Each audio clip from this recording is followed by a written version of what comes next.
and I played John Jr., who is John Sanderson's son, and then was adopted by Mr. Edwards on the show, so I became John Sanderson Edwards, or just John Jr. Yeah. And Mary Ingalls' love interest. So I was on the first 3 seasons of the show, and I was in a total of 8 episodes, but my character was continuous character for all those 3 years because of being Mr. Edwards' son. Wow. There was, first of all, working on that show was a really great experience. Michael Landon was a powerhouse of a human being. He was a great director. He also wrote. Everybody knows what he did. He contributed a lot to that show. It was his vision, and we all shared that vision with him, or at least the parts that he imparted to us, we participated in. And he was great to work with. He was a real actor's director. Every single one of us actors felt like he cared a lot about each of us when he worked with us.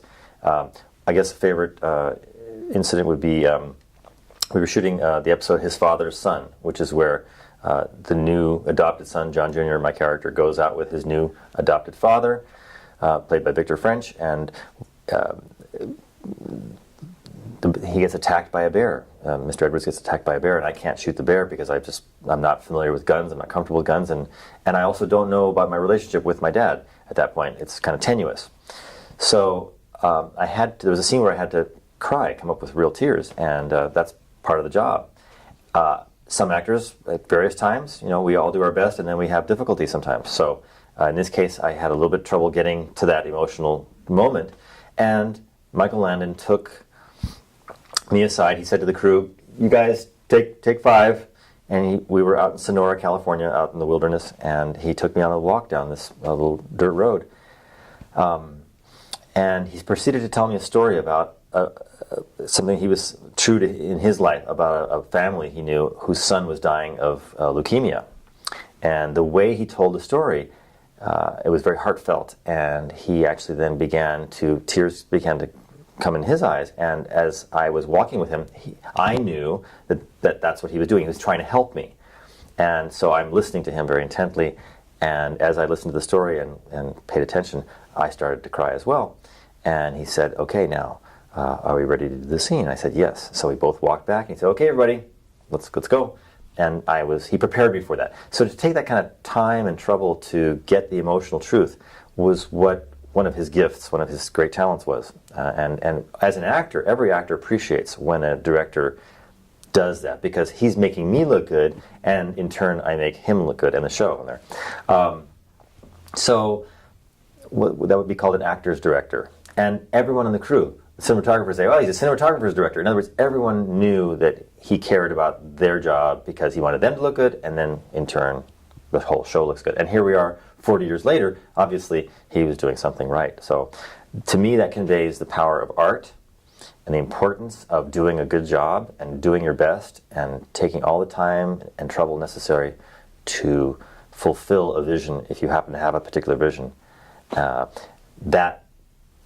That speaks to how much legacy, how much impact something of that work, that kind of caliber, that kind of care creates, and as we're all here today. I think maybe possibly because of knowing how much, how to put this politely, how much hysteria there might be around his appearance, and how difficult his presence might make it for the rest of us to all kind of get our due in our time, he might gracefully bow out, would be my guess.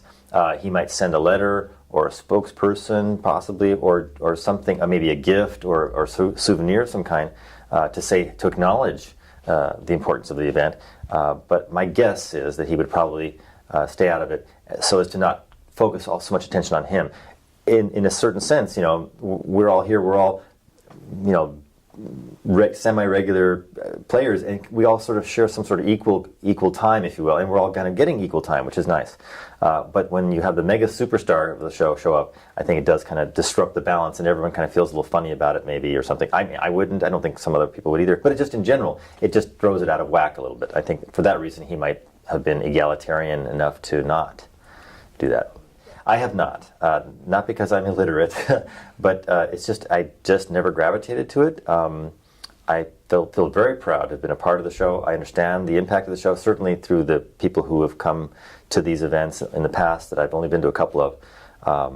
It's very clear to me how important and how magical and deeply felt the people who read the books have, how the feelings they have about the history, the characters, the importance of how it documents the struggle of pioneers in this country, and also about just the aspects of the heart. The show, that's I think one of the reasons why the show survives and why it is so holds up to this day is because there's so little on television, broadcast television, that has this kind of heart and this kind of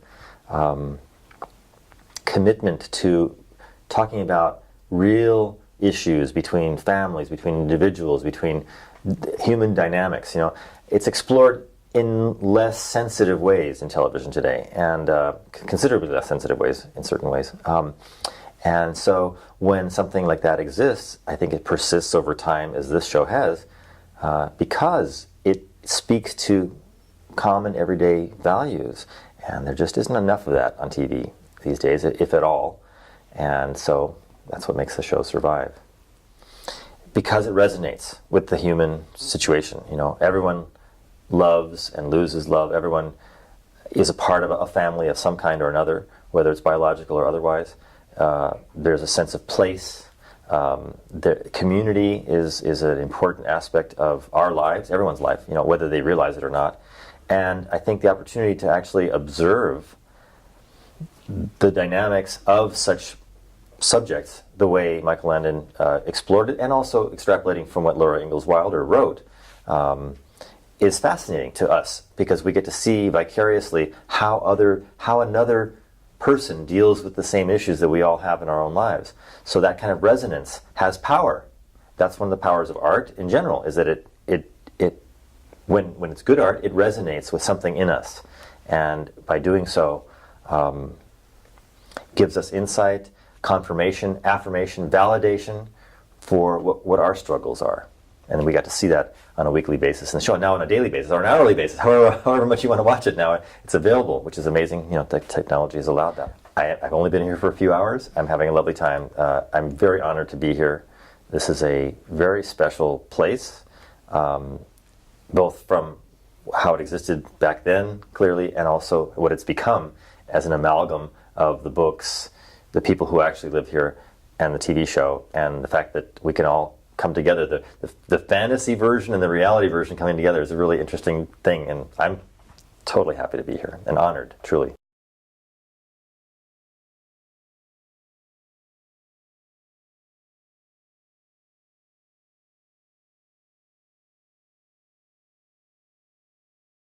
A WWTCA collaboration.